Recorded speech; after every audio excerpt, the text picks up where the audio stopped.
This is Before the Build. I'm your host, Jake Fabish. This week, I had the honor of sitting down with Gant Jones of Jones Design A&P. This conversation is an important one, not just because Gant represents 3 generations of local building, architecture, and land development, but also because Gant is currently helping lead development for the Clore Station community located in Oldham County. In the next hour, you are going to hear about 200 years of family history, the impact of AI and drones on new urban development, and Gant's personal journey. Enjoy, and if you have not yet subscribed and followed us, please do. I always like to start to kind of give people an idea of what you're into on a day-to-day basis. So what's one thing that you're currently focused on this week? Like, what's a big push for you this week? Well, thanks for having me out here. Yeah. This week, every week's something different. But this week, I've been fielding a lot of calls and contacts about the Clore Station project. Okay. A lot of people, we posted the Builders Guild list, and for some reason that just, everybody came out of the woodwork on that. And so that's been keeping me busy. I'm also putting together our Architects Guild. Okay. We've got about 5 architects that are out of town that did our original charrette, architecture charrette. Yeah. And they're going to be part of that. And now we're trying to field a couple local guys too. So I've been contacting some local guys. So you're doing dual lists. You're going to have a list of builders and a list of architects? Yes. Okay. And that's very critical. The builders will be solid throughout. Mm-hmm. The architects, we will probably have some flexibility in the future about allowing other architects into it.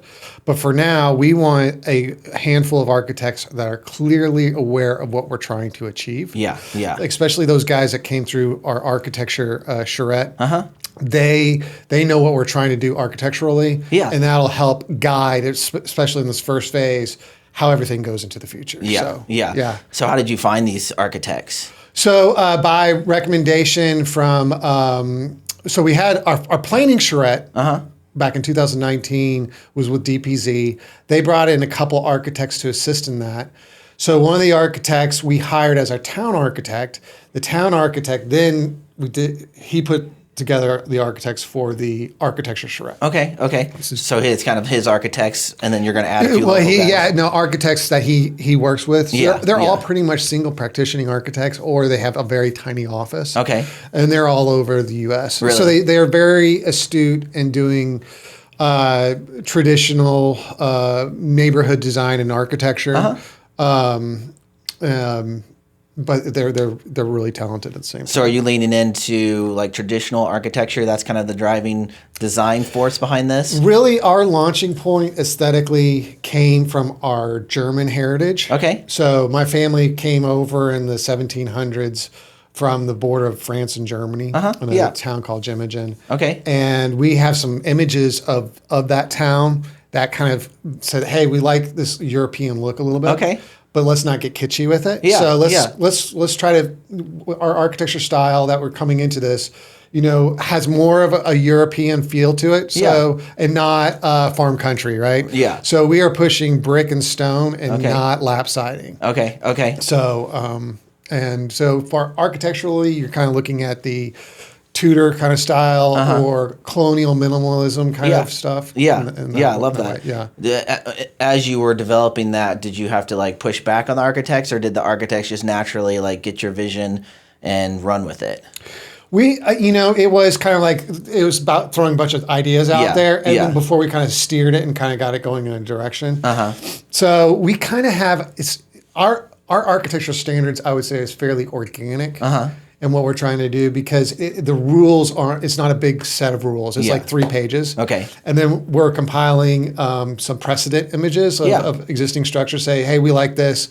This is kind of the style we're looking for. And by using the architects that are familiar with what we're trying to do, that'll help kind of steer it forward without getting too far in the weeds of specifying exact details and all that stuff. Yeah. So you guys going to come up with a book of exact approved home plans, or is it going to be like as long as they fit the standard, then they can come? Yeah, we're doing images, and then every home will be custom designed. Okay. And of course, the lot dimensions are they're like 36 by 100 or 40 by 80, and that's pretty much your lot you're working with. So that really confines you to a specific dimension of a house consistently. So you can imagine that there's only so many floor plans that kind of work for that situation. Now, there is a lot of variety that you can develop out of that. But at a certain point, you're going to have these really floor plans that you like a lot that you're just refacading to look different from the exterior. Yeah, that makes sense. A lot kind of determining factor.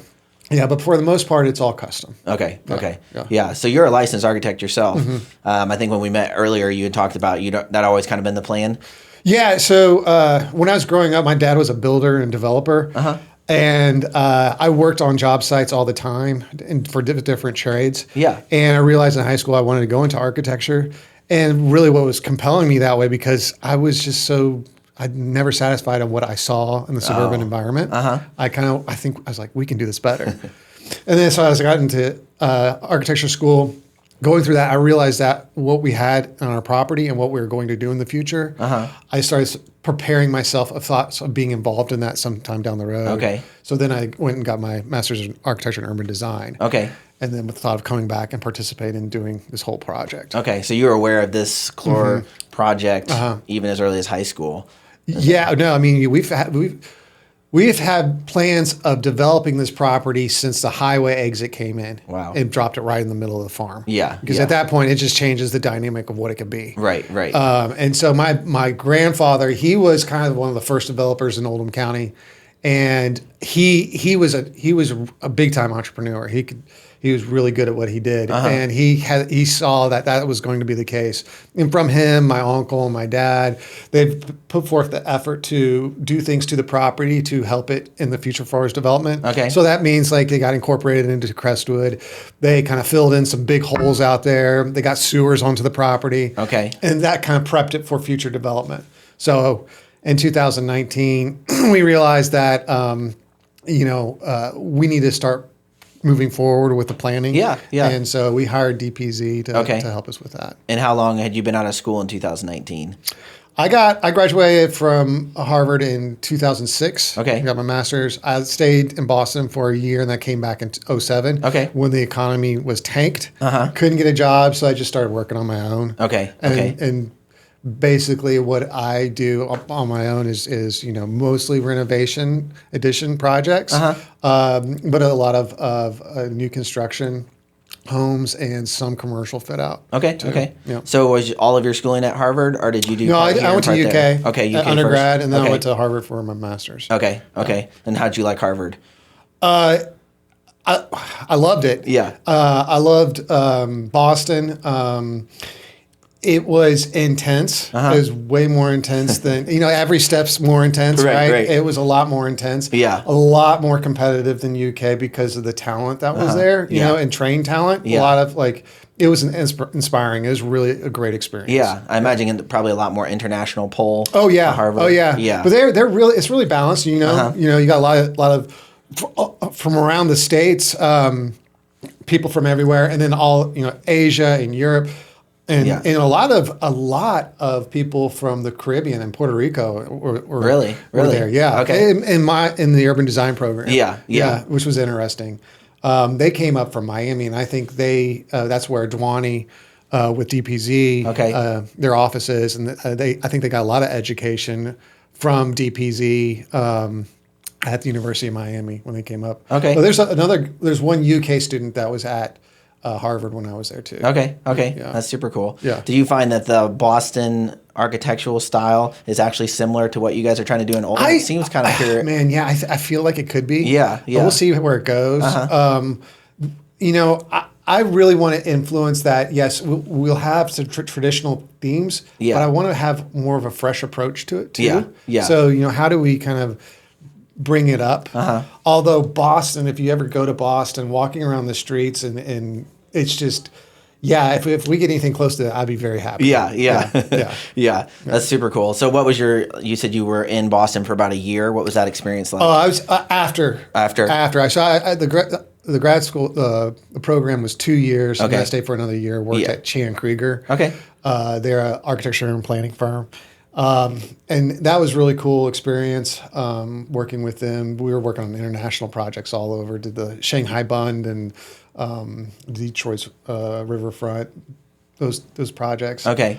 And then just living in Boston, everything was great. Yeah. I mean, I loved it. So I've lived in Los Angeles, Chicago, and Boston. Of the three, I really enjoy Boston the most. Really? Yeah. Okay. Didn't mind the Yeah, winters. but each one has its own flavor, that you can appreciate. Yeah. Yeah. I think Boston's the one I haven't been to. I grew up in Peoria, Illinois, so I was just south of Chicago. Okay. So Chicago was like our getaway. We'd go up there and hang out. That's a cool town up there. Yeah, my wife's from Chicago. Okay. That's how I ended up there for a year. Okay. With her. Before Okay. Going to Boston. Was that after Harvard or before? No. So undergrad, I went to Los Angeles, worked out there for a couple of years. Okay. Met my wife.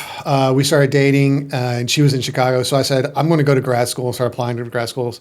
I'll go to Chicago for a year, start applying for grad schools, and wherever I end up, I'm going to go from there to the grad school. Okay. And she followed me to Boston after that. So how many years were you kind of on that exodus away from Kentucky and then back? What was that? I graduated in 2001, and I got back in 2007. Okay. Yeah, so like 6 years? Yeah, 6 years. Yeah. Okay. So you show back up in Kentucky, and there's no work?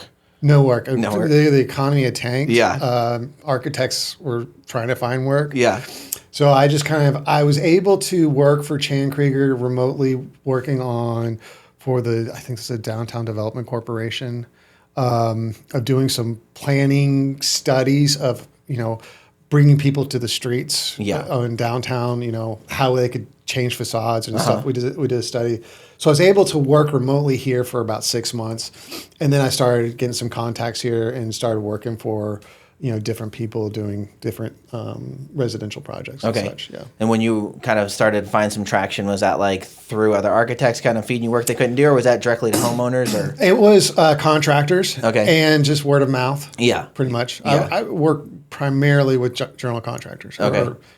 Okay. Home builders and stuff. Did you find, it sounds like you'd done kind of like a lot more of the urban side of development, that kind of thing, before you started working with residential contractors here? As far as planning? Yeah, it was more urban, larger scale commercial. Yeah. But I was what I didn't like about my situations was very seldom was I working on the construction drawing side of things. I was always doing all the schematic into DD, and I never really got the experience of doing the construction drawings, but only on a couple projects. Really? And that really set me behind when I started going out on my own, I think. So I kind of had to learn how to develop my own drawing sets and everything along those lines. Yeah. Up to that time, it had been kind of bigger strokes. Yes, and then going from there down to the construction details. It's interesting. When we were working on the Shanghai Bund project, we did this kind of, at the time SketchUp was just coming out, so we started utilizing that. And we kind of just did a model and mocked it up and kind of got him some drawings, just kind of schematically. They took that and started doing construction with it. No. And it's just like, whoa. Right? What are you building? right. Yeah, it's kind of crazy. That is crazy. Yeah. So what was their plan? Like they're just going to wing it, or like? I guess, or I don't know. I mean, I was working on that. I left, so I don't ever know where it went to. But I just remember they're kind of. Yeah, there's a lot of questions between the concept and SketchUp and the construction. Yeah. But I guess they had it all figured out. Yeah. So you started doing residential, and then what was that kind of ramp up like? Was it was it a big push for you, or were you kind of had so many different things in the fire at the same time? It's just you were kind of remote working and also taking on a side project with a contractor? Remote working. Those first couple of years I was here, there was not much work going on at all. Just trying to find it, but it's like I picked up pace. Yeah. So it was kind of remote working for that first 6 months before I started getting jobs here and there, but it was tiny. Yeah. But I also I started other businesses. So I'd start a boat and RV storage business. Okay. So financially I was okay. I didn't have to stress out about that. That's great. The designs, it allowed me to kind of develop the design side of it. Yeah. So how many years were you doing that residential small practice before your family started taking up more of your time and you started building that out in 2019? Well, I'm still, majority of my time is doing kind of the residential and drawings and architecture. Okay. And I'm just splitting time working on the development side of it. Okay. The thing about it, the team is my brother, my uncle's husband, Bill Ramsey, my brother Clay Jones, my wife Sarah. She is a landscape architect. Awesome. Miller Ramsey's my cousin's Bill Ramsey's son, and we all kind of divide the work up evenly. And And because we have to do our day jobs too. Okay. Otherwise, we don't survive. Because this development we've been working on since 2019 with the planning and contracts and everything else, and it's all money going out. There's no money coming in to support anything. So hopefully here, when we start selling lots this summer, we finally got some money coming in. Yeah. That's I mean, 2019 to now, that's a big chunk of time. Yeah.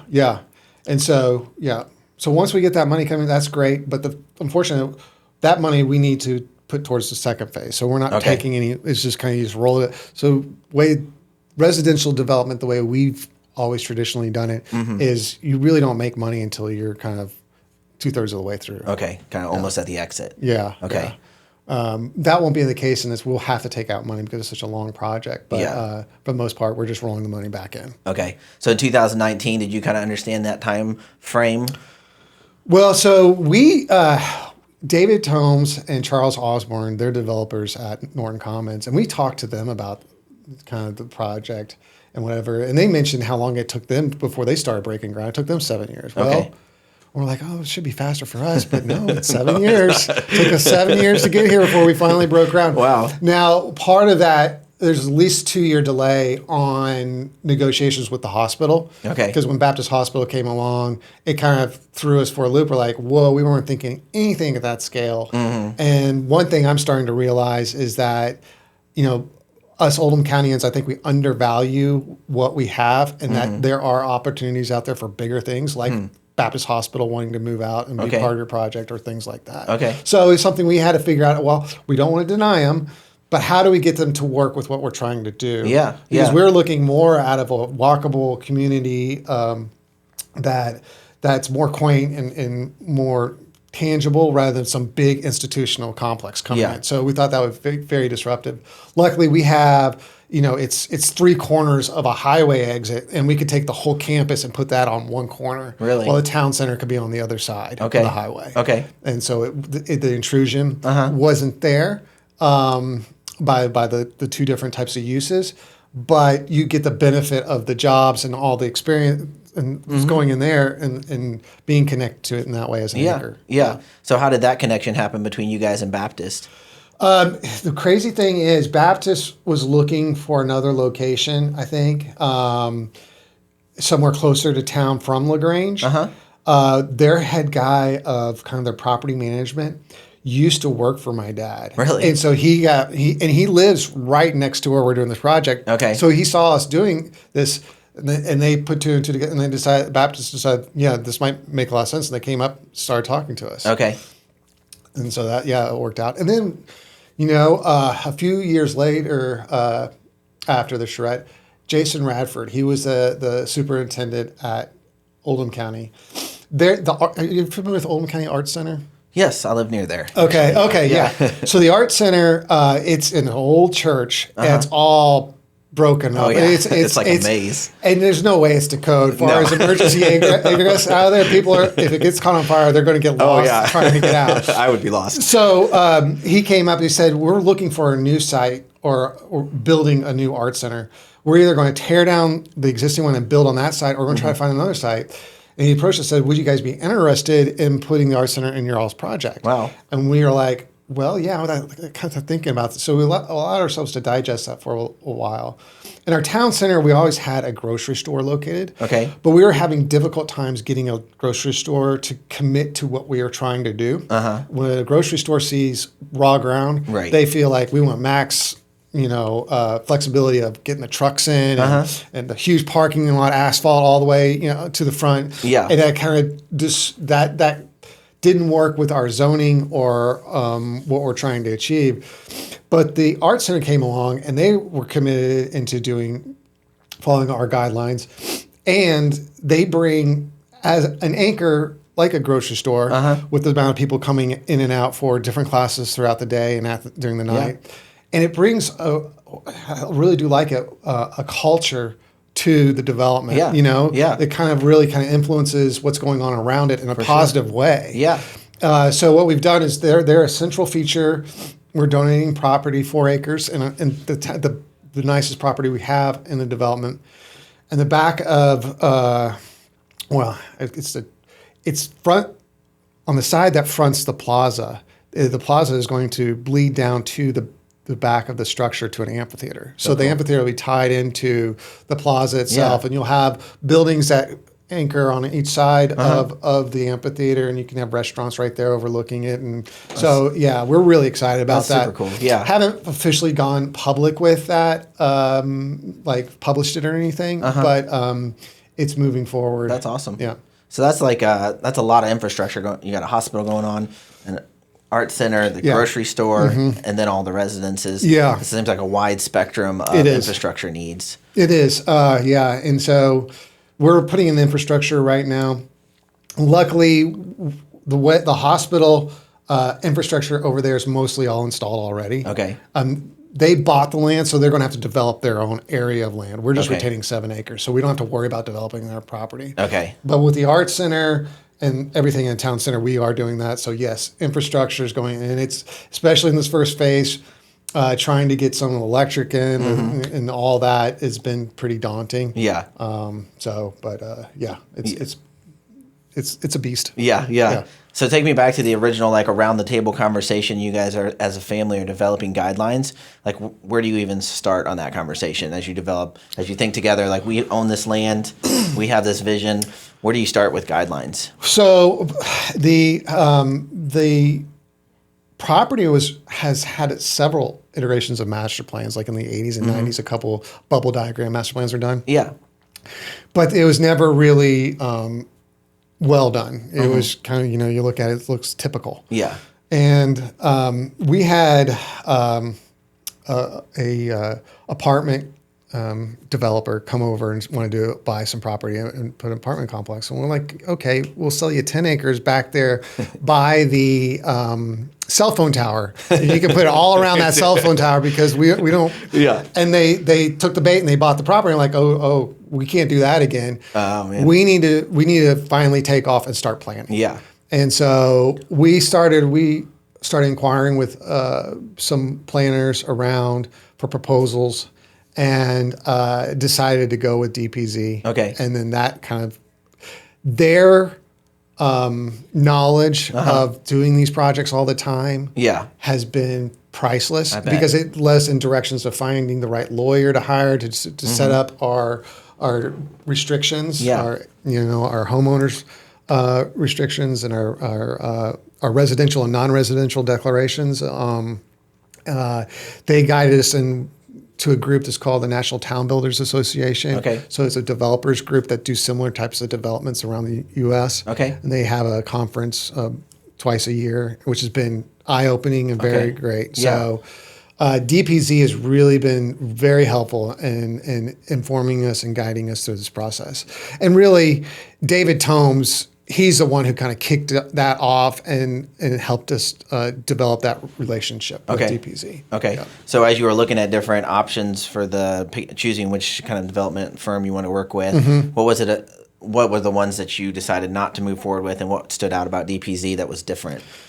Well, one is DPZ's experience. The couple others, they're just a different spectrum of what they did and how they did it. Yeah. And I think DPZ they were clearly the highest price proposal, but we realized everything that they brought. Yeah. Yeah. So I think that's, I think once we got past the price tag, we realized we got to go with them. Yeah. And then it was called the Town Home Builders Group. National Town Builders Association. I'd love to hear kind of like what's the surprise thing that being a part of that group has helped you guys realize that you wouldn't have without having the access to that group.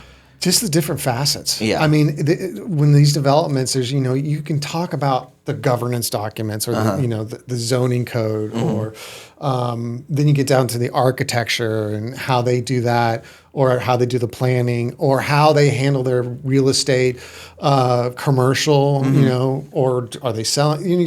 Everybody has a different approach to it, but all of them have the same goals and aspirations of what they want to do with the development. Okay. These are developers that are not just developing for the profit. Yeah. They're developing to develop the community. Yeah. And that's the sense that what we're trying to achieve too. Yeah. And so they look at things, and those that are involved, just in a different lens that isn't bottom line. Yeah. And it's refreshing, and it's really eye-opening on how they, how they handle things. Yeah.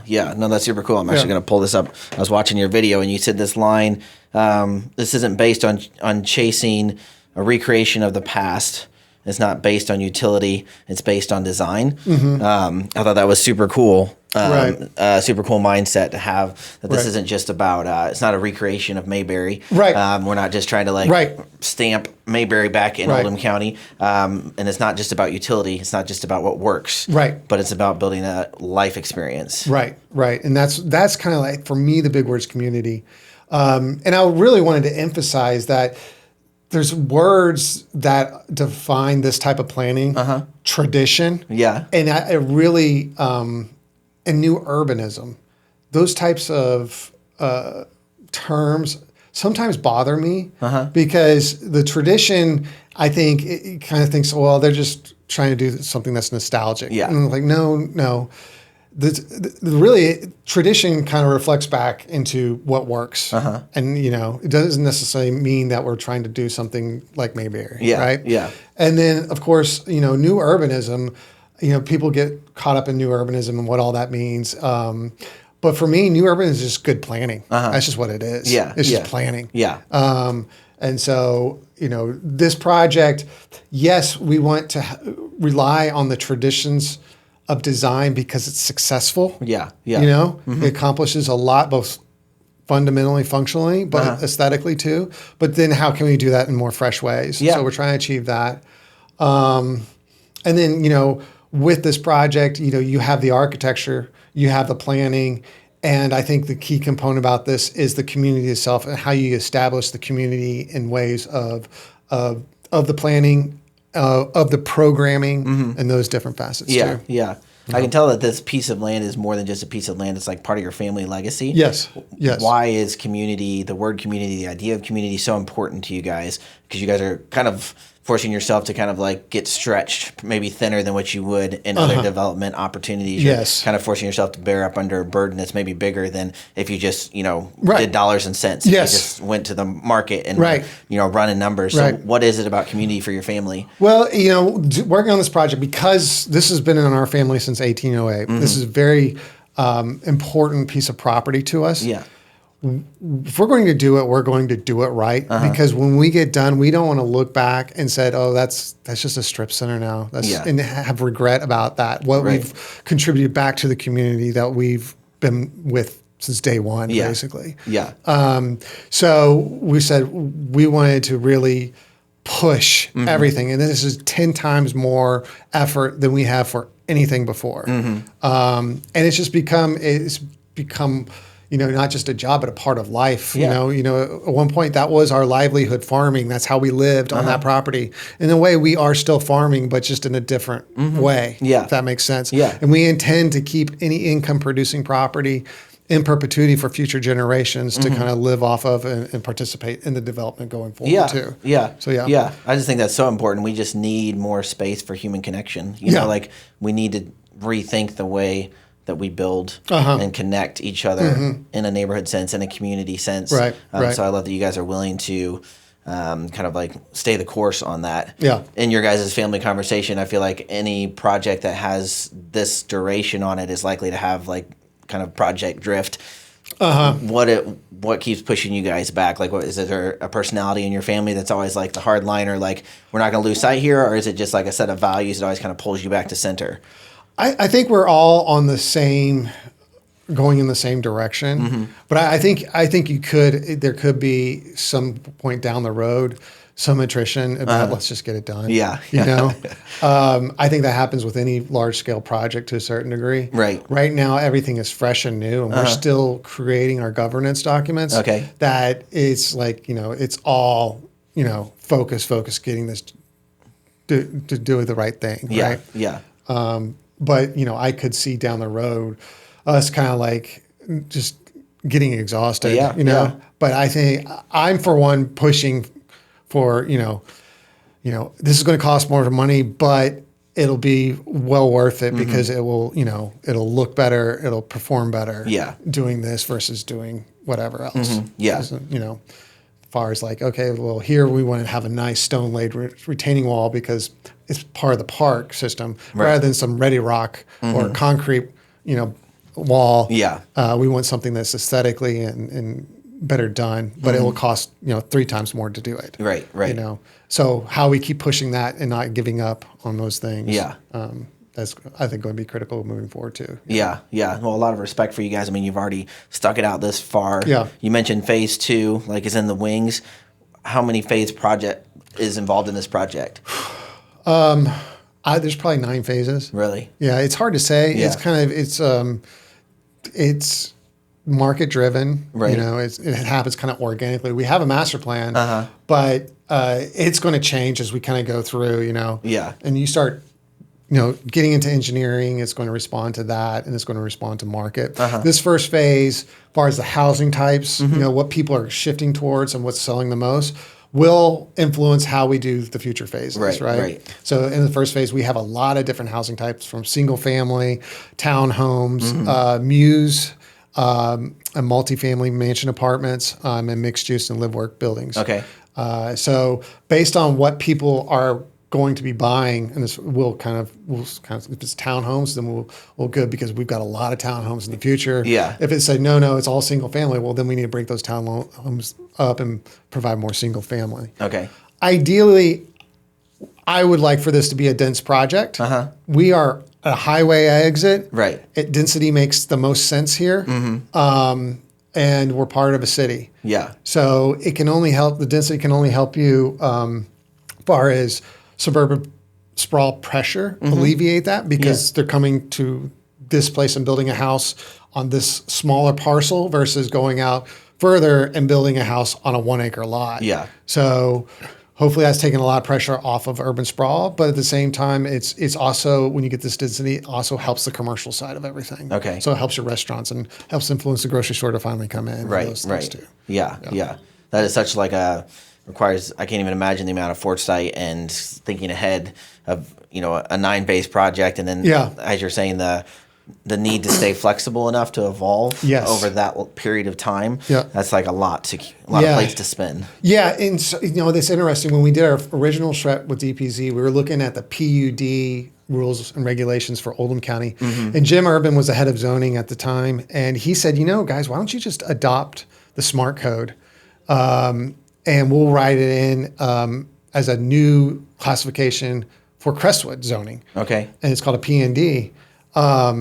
And so in doing that, we kind of established that, it's going to be based on the SMART code, but Jim Urban had enough foresight because we have a town architect, we'll have the master plan, but he was saying, as long as your density is not changing, you have flexibility to shift things around. And so, which is critical because looking at a 25-year project or a 30-year project, the market's going to change. Oh, yeah. And so when we get to different areas, we'll want to be able to adapt what's going on then than what's going on now. Yeah. So he helped us with that to give us that flexibility to do in the future. Okay. And what is the SMART code? The SMART code is a form-based code that was developed by DPZ. It's like the zoning code that we have here is a Euclidean code. That's typical throughout the United States. It's based on separation of uses. Okay. So, over here you got commercial, over here you got residential, and in there you have levels of density of residential and commercial, but they're always separated. They're never mixed. Yeah. They can't. So, and it's the idea about that is to keep the nuisances of uses separated, so you don't have these unfortunate situations where there's residential mixed in with industrial. That just doesn't work. Yeah, that makes a lot of sense. But the SMART code being a form-based code, it allows a mix of uses. Okay, and it separates areas based on density. Okay, so they're called transects. And so your least dense is the natural. Okay. Then it goes to farm, and then it goes kind of like the suburban densities into commercial and urban and heavy urban densities. Okay. And so that's what it's based on. So we have 3 transects and a special district. Okay. So we have a T5 zone, which is our town center, and allows for mixed use and certain uses in that densities that are more commercial and commercial driven. And then you have the T4 zone, which is a denser residential area that has light commercial, maybe here and there, in-home commercial. It allows for that, but it's mostly just residential that's denser. Then we have T3 that is the least dense, that has no commercial, and then it has larger lots in there. Okay. And that becomes adaptable to our terrain too when you get into that T3 zone. And then the special district is the hospital district. Institutions and industrial areas are impossible to fit into a form-based zoning or the smart code. So they kind of separate them out so they can function as they need to function. Okay. Because the idea of the form-based code is it's more people-driven in planning and design than it is car-driven planning and design. Okay. When you look at industrial, that whole area is really driven by the trucks coming in and out. Yeah. When we look at the hospital, the ease of getting in and out of those situations in an emergency state, it really changes and deviates from what you would like to do with kind of these urban environments that the smart code is pushing. Or new urbanism is pushing. Yeah. So, and what are the flexibility benefits of smart codes over your more standard local codes? Well, so we can put commercial and residential in the same building. Okay. We can do mixed use buildings, which I think is critical. Your streets become more alive when people are walking out of the building because they live there. Yeah. And then walking down the street, you got a lot more fluid interaction. It feels like the city's pumping with, blood of people like living in that environment rather than driving to that environment, getting out of the car, walking in the store, getting back in the car, and then driving back to their home in a cul-de-sac. Here you're doing everything, just stepping out of your house and walking down the street. And riding a bike and going to the store or your office or whatever that might be. So right now, as you look at phase 1, which you said houses could start getting built as early as the fall, what's the most exciting thing for you in phase 1? Oh man, the way the streetscape starts to come together. Looking at the different housing styles and types that we've got going in, and how they're arranged in these different areas, and how those clusters of those areas start to gain identity. We see it in paper, but to see it physically there is going to be really cool. So like our detention area is divided by one of the main roads coming through. So on the top portion was an old dried out pond that we're doing a playground adjacent to. So it's going to be kind of a wetland park feature. And below that's the detention area, which will be mostly just a wooded area with maybe some pathways going through it. But that circumscribes the whole thing is our mansion apartments. And our mansion apartments look like mansions, large homes. But they're like 4 flats or 6 flats or something like that you see in the Highlands. So they'll circumscribe this whole open space experience. It'll be really cool to see what that's like.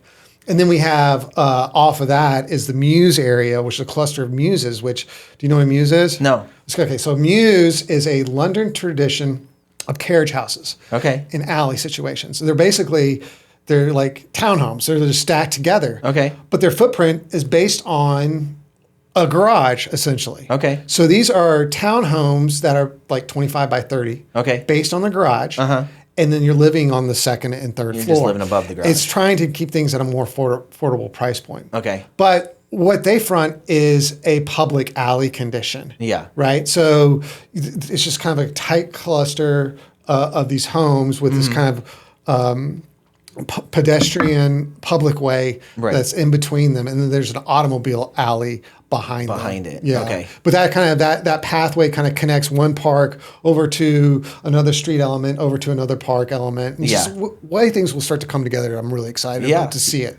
Finally. Absolutely. I can't even imagine how satisfying that would be. Of the Jones family, what are currently kind of the oldest living elder statesmen of the family? You have your dad, your grandparents. My grandfather, part of this property, passed away before I was born. And my grandmother, I got to know her really well. My mom, she's the last one on that side, or of the children of my grandparents. My uncle passed away a few years back. Okay. And she's a states person right now. Okay. And then there's us. I've got 3 cousins on my uncle's side, and then my brother and sister on my side. Okay. That are all part of the project. Okay. Okay. Yeah. And are you looking forward to being an architect for some of these homes? Or are you just going to let that go? I started doing the planning of this project maybe back in like 2012 or something. Yeah. Started dabbling in it. Yeah. And I thought I would be doing it. Yeah. Until I realized this is way more than I can handle. Yeah. And I said, we've got to pivot. So we decided to hire, and I'm glad we did. It's been a wealth of knowledge we've gotten out of it. Designing the homes in there, I don't know if I will or not. Really? Yeah. Yeah. I don't know. It's kind of the same question as like, hey, are you going to live in there? Yeah.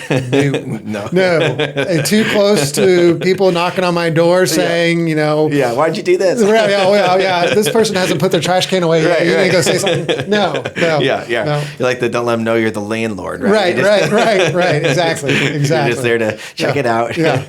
Yeah. I'll probably look at maybe doing some homes out there, but I don't know. I might just leave it up to our architects and all that and just do my own thing. Yeah. So what is that like right now to transition? I mean, I can't imagine like how many different things there are to think about as you think about this development and then transition back to your day job of smaller, single home family renovation, very small project, right? Very, very localized, very specialized, as opposed to right now, it seems like everything in the development world, you're thinking big strokes, community, density, codes, all that kind of stuff. How are you shifting gears back and forth? It's nice to shift back just to something simple, right? Because a lot of this stuff with the development is new to me, and I'm learning on the fly to a certain degree. Yeah. So it's nice to go back to sitting at the desk and doing drawings. Yeah. I mean, it's just relaxing to me to do that.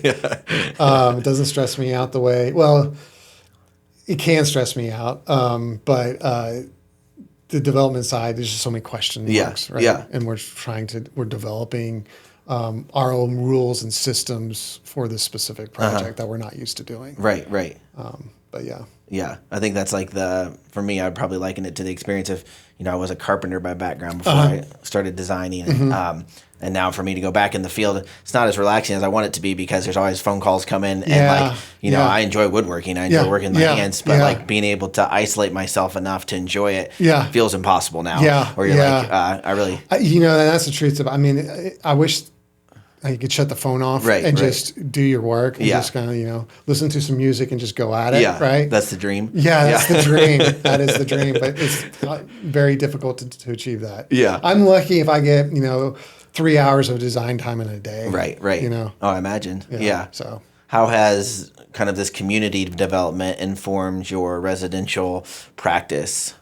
It's been really helpful, and I've learned a lot with the architects and kind of looking at their work and the way they do things. That's kind of influenced me to do better with my own work. Oh, okay. Rather than just trying to problem solve, maybe kind of considering the detail a little bit more thoroughly. Yeah. So it's been really helpful in that way. Yeah. I imagine it's kind of like you're living in the big picture so much that to zoom back in, you're kind of bringing that information with you and forming that project in really helpful ways. Yeah.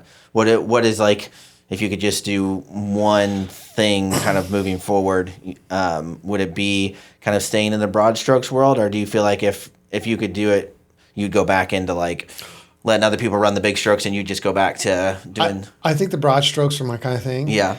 I think, I like architecture, but I really like those ideas of what Michelangelo used to do. He was the master builder, right? Yeah. He was not just the architect. He was the general contractor. If one thing I've discovered of working on this project and kind of seeing this project in the future, I am really, really interested in community development, I guess, right? I don't know.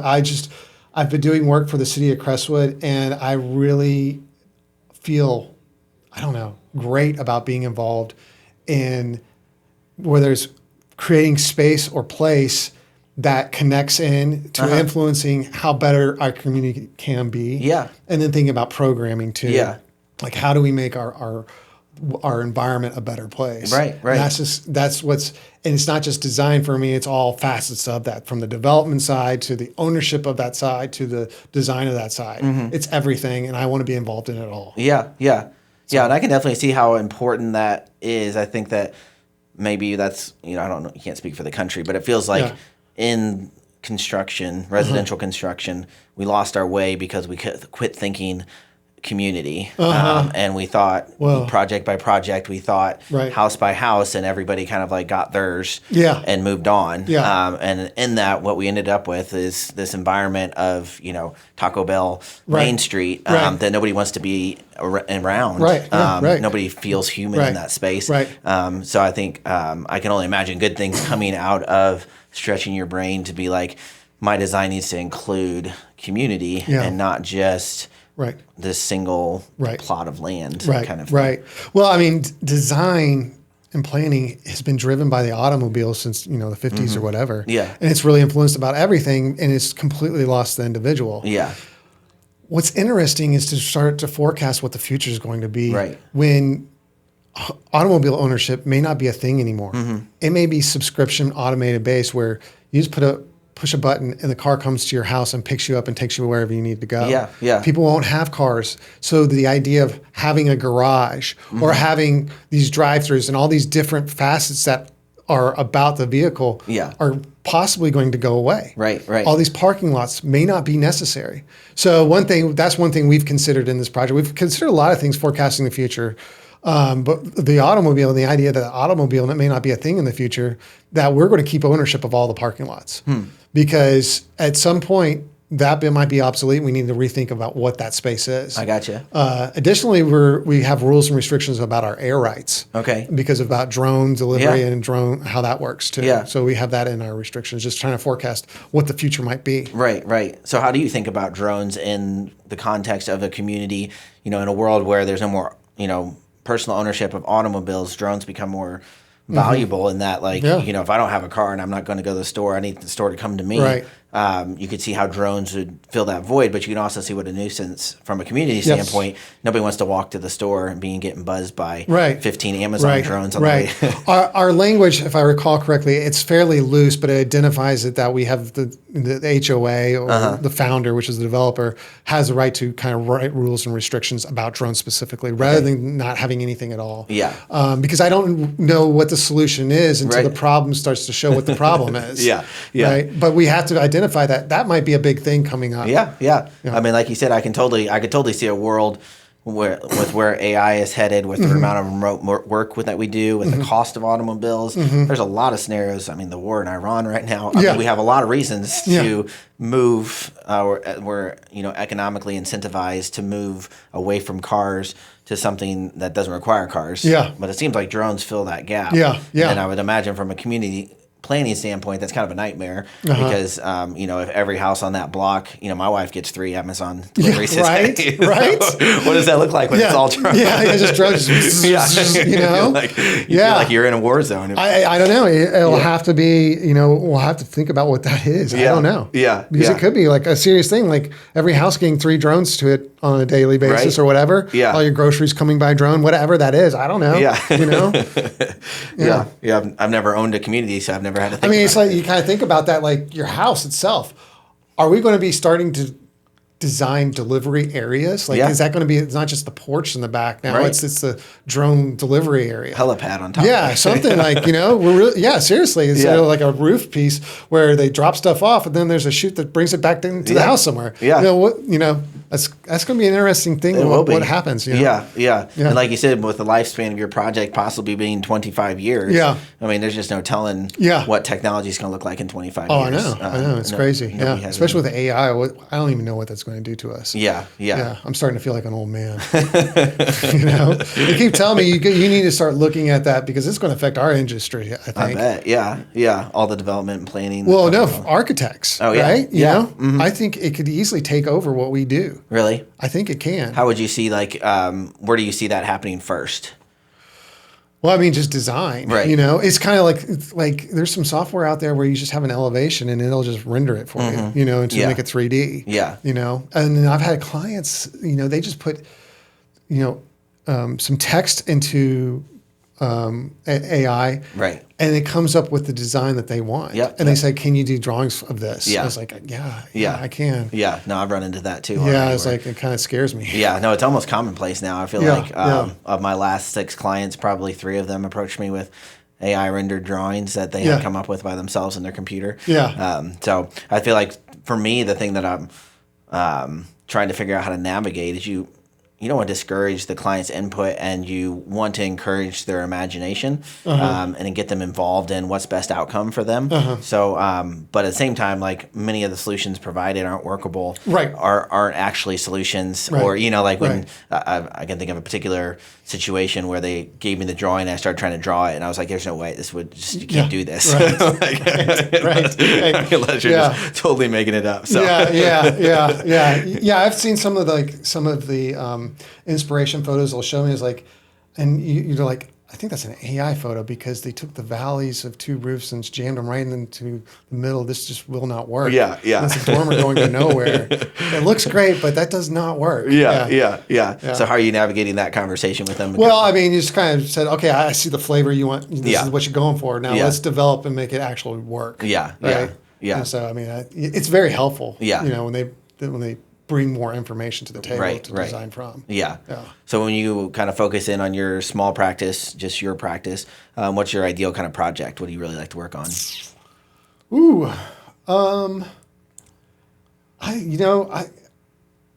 I'm kind of tired of doing porches. Yeah. So it's nice lots of porches. Lots of porches. It's pool houses and porches. I mean, ever since COVID, it's been that. Okay. So does that influence at all from your wife being a landscape architect? Is she connected with that at all? No, she does more estate planning. Okay. Like, larger farms and stuff like that. And then she used to work for Mike Smiley with Environs, and they used to do a lot of the Metro Parks projects. Oh, cool. Yeah.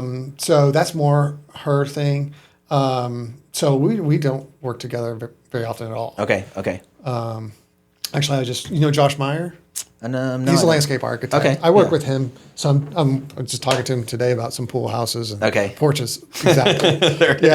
But I enjoy the new home construction and design. Really? Yeah. Okay. Probably more so. As long as the client has a good vision of what they want. Yeah. They just say, I want a 3-bedroom house. It's like, okay. Yeah. Sure. Yeah. Yeah. And otherwise, it's nice when the client knows what they want, you have a path to take to get there. Yeah, I've talked to several architects and feel like the majority I've talked to kind of lean towards the renovation because they feel like they like the kind of unofficial start. Like there's already certain decisions that have been made. True. That sort of simplify. True. Yeah. Like they can focus in on what they're going to bring instead of kind of herding the chickens in. From that new construction standpoint, where the world's your oyster. Yeah. So what about like that empty lot, clean slate? Do you like? The great thing about that is, like I said, I'm generally working with general contractors. So we'll have the general contractor will set up the meeting with the client, myself, and the general contractor. Yeah. And we'll have that meeting with the client, and the client will have a vision. But having the general contractor right there, who's very budget conscious, and like, no, you don't want to do that. Yes, you do. Yeah. They really help direct me in a path into developing the plan. So it is kind of like some really key. Directional arrows are set up in that discussion, which is very helpful. I have one client right now who basically just gave me a program and it's a couple images, and it's very challenging to develop the plan. And he says, I haven't even bought property. I just want a house plan. I was like, well, the site's really going to dictate, so we'll do a rough layout on a floor plan and some idea about elevations, but really until you have a site, I can't really do anything. Or we shouldn't do anything. Because you have no idea how that's going to play with the land or anything at all. So when you think of from my real estate background and investment background, how are you constantly balancing out in your development? You talked about the stone wall possibly being 3 times as much as a concrete wall, but for like values, you want to go with the stone wall. How are you continuing to balance that out as you look at costing, price, and like what you can sell the land for, and what's your return on investment? That's the challenge. Right. Putting a price on the lots. Because that's predicated about what you put into the land to develop it. So when you start doing these amenities with stone walls versus, ready rock stack, it drives the land cost up inevitably.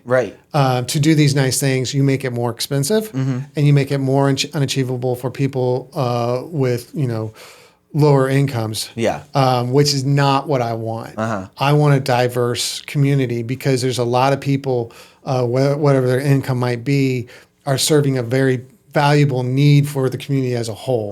There's a huge need for people that are working in restaurants. And it'd be great that those people working in restaurants are people that can live there as well. Right. I don't want to price people out, but that's the challenge of this, because when you start putting in nice sidewalks with brick pavers, it just makes everything a lot more expensive.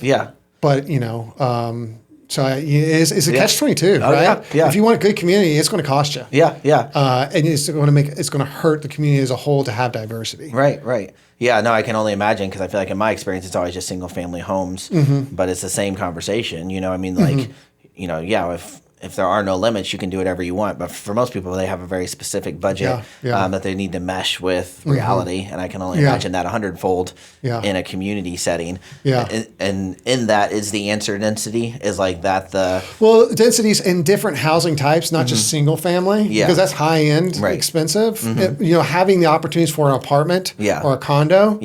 That really offsets some people who are getting out of high school and they're getting their first job. They have a place where they can live, right? And that becomes a starting point. And then getting like the Muse is a good first home purchase kind of thing, something that's in that price range where people could afford it in their 20s. Or whatever. But that's a challenge. Like single family or home ownership these days almost unachievable. It's just crazy how expensive things have become. No, absolutely. I mean, we bought our home not even, was it maybe 8 years ago? But I mean, I look at the starter homes on today's market, and I'm like, I don't know. I couldn't have got in at these prices. No. It would take me forever to get there. No. And I look at would I like to move to a different location? Well, maybe I would like to move to but I don't want to forfeit my mortgage. Right. 3% is pretty daggone good, and my monthly payments are awesome. You're not going to see that again. No, I'm just going to sit tight, and I'm not going to move. Don't move. I'm going to stay right here and just be satisfied with what I have. Will your current home be affected by your development, or is it not on the same? It's not far away, but no. It's not going to be. There wouldn't be a point where for some phase you would have to. No. I won't tell anybody. It won't be a public knowledge where you're at. Knock on your door. Right. So, how did you guys? You told me how you kind of developed your architects guild. How did you guys go about the builder process? Like how'd you? The builders guild. We didn't do anything. They came to us. And it's just during the process, as we're doing the engineering, builders came and said, "Hey, if you're having a build, I'd like to be part of that." So we just started talking to them. My brother developed an application process for them, so they had to meet these different milestones of how many houses do they do a year. Are you able financially to purchase 3 lots at a time and start building on them? Those different things to vet them out to make sure that they would work. So they came to us. We did the interviews and found 15 that would and then people that are coming still. It's like, okay, we've got you on the contact list. We know that these 15, some of them might decide that this doesn't work for them and we'll back out or not retire or whatever. When we'll need another builder, we'll contact you. Or we may need more than 15. It's going too fast and we got to keep up with demand. So we'll have to add more builders in. So well, it's super exciting to hear the amount of energy you guys have. Just feels like soft launched. I don't know how you guys' perspective on it is, but it seems like you have a lot of energy before you've even really gone super public with everything. It's been. That's one reason why we haven't done a ribbon cutting or anything like that, or what was it, the shovel? Breaking the ground, right? Whatever it is. We haven't done anything because we don't want the calls yet. Our sales office isn't up yet. We don't have any answers. But I have about 170 people on a contact list that's been getting in touch with us for the past 2 years with interest on living there. So when our sales office is up, they're going to be contacting all these people. Is there any kind of open day ETA for either the hospital or the Oldham Arts Center, or no dates on the calendar for those yet? No dates on those. Hopefully, the Arts Center, hopefully in the next couple of years. I'm not so certain on that schedule. The hospital, I'm not so certain about that either. I think the big beautiful bill screwed up the hospital a little bit with the whole Medicaid and Medicare. That they have to retool and rethink about how they're doing things. And so that might have delayed the hospital construction a little bit. So I'm not certain when that. Yeah. There's no telling in those boardrooms what right, conversations are going on there. Right. So, is there a problem that you're trying to solve right now that you haven't found a solution for, that you're still kind of like looking for the right connection? It seems like you guys have some incredible connections with architects and DPZ and this sort of thing. Is there something that, like, if you met somebody, there would be a particular kind of person you'd love to meet tomorrow? Well, I think one of our weaknesses in that we're learning on the fly is commercial properties. Having somebody on our team that was a commercial broker might be helpful. I don't know if it's helpful at this point or not, but at some point we're going to need, we're drawing a ton of attention from professionals looking for space, right? For like doctors and lawyers and insurance companies and banks and those types of things. But at some point we're going to need to get involved with somebody who can bring in restaurants and retail. And so, because that's what's going to be on our main street. Yeah. Doctors and office oriented are going to be off Main Street. Okay. We want the retail and the restaurant on Main Street. And I think at this point, we're going to have, I don't know how we're going to start getting those in there. It's still a little bit of a question mark down the road. I know one thing, we actually need buildings first, potentially, to get the people to see what the space is or be working on a building. Yeah, yeah. So do you already have the shelves planned? We have one commercial building in the drawings, but it's just a lot of edits that we need to do to it. Yeah, it's so expensive to build. You got to make sure that if you do it, we can get the return out of it. Right. So we're vetting it out. It's a 3.5 story building. So we're either the first floor is commercial. Clearly, we'll have our sales office in there, and the other floors where we're looking at it. Do we want to condo it, or do we want to apartment it, or do we want to do a blend? Like the fourth floor, do we do Airbnb, and the other 2 floors are like, how do we want to do this, and how does it financially make sense? Yeah. So it's that's one thing we're kind of learning. It's like multifamily income producing properties aren't really. We have no experience really. Yeah. Not good experience. Yeah. So, having somebody on the team that had more knowledge about those facets in commercial would be helpful. Yeah. Do you feel like your need for them won't be super pronounced until kind of the residential side starts to kind of like give you the freedom to then put down some big money on commercial? Possibly. Yeah. It's like right now it's one step at a time. Right. And really it's about getting this started. Yeah. There's a lot of question marks out there, but we're handling what we can handle at the moment without getting too spread out, thinking about other things that are critical. Right. Yeah. But those things, the town center, commercial-wise, will develop a lot more slowly than all the residential developing around it. Yeah. That makes total sense. Yeah. So as you were talking, I was thinking there's the phrase, I've seen a lot of different people say it. I don't know who said it first, but they said, like, most people start out to start a business or start a project to do something, but what really happens is what it does to them, like the kind of person they become. So I wonder if you look back in your growth, it's fascinating to me to hear all the ways that your growth was directly tied to where you're at today. That really seems like it gives you that foundation, your family, the different contributions everybody's able to make, your wife with the landscape design in the park, thinking like that. So what do you feel like if you looked from the transformation from the guy you were graduating Harvard to now, what is something that you've learned that you think is really important to who you've become and kind of the man you want to be as you look forward? Well, I think one of the things I've discovered is my passion for the community development side of things. That's one thing I've discovered. And one thing I look at this project from stepping back and away is just like, there's a lot going on. Yeah. And it's like, my gosh, compared to other projects that I've been involved in, it's been a lot more easy than this. Yeah. And I think this phase of the total development is the busiest because you're developing all the rules and the systems and everything, establishing that. I think 10 years from now, things will be a lot more smooth. Yeah. And maybe a little bit more laid back. Yeah. And kind of works itself out. Get that lake house. Yeah. Right. You can drive out to. Yeah, exactly. So with this many irons in the fire, you've got architects all over the nation on your call to call. You got the mayor you're meeting with, and you got your individual clients. What's an ideal client to call you tomorrow? So like, what would be like meet a need for you right now?